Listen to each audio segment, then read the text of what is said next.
anak ni Sharon Cuneta na si Frankie nagwala sa paghihiwalay ni Sharon at Kiko. Ikinagulat ng mga netizens ang mga naging revelasyon ng megastar Sharon Cuneta patungkol sa kanyang totoong damdamin at pinagdaraanan.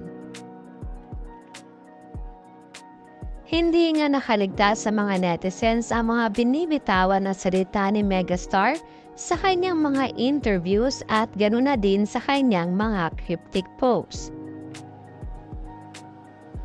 At isa nga sa ikinagulantang ng mga netizens ay ang mga pahayag ni Sharon na sana ay hindi na lamang muli siyang nag-asawa dahil nadadamay lamang ang kanyang mga anak sa problema. Iba't iba na yung naging interpretasyon dito ng mga netizens.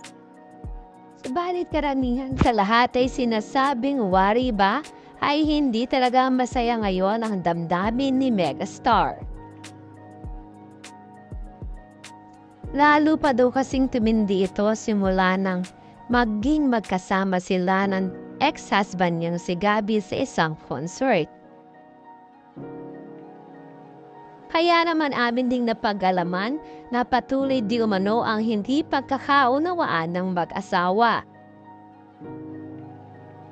At isang beses pa ay nagwala itong si Frankie dahil sa mga ipinupost ni Sharon patungkol sa pinagdaraanan ng marriage life nito at ni Kiko. Opinyon din ng nakararami, mukhang sadyang matutuluyan ng mawala ng asawa si Kiko dahil kahit kailan ay hindi naman naging masaya si Sharon kundi sadyang kay Gabby lamang.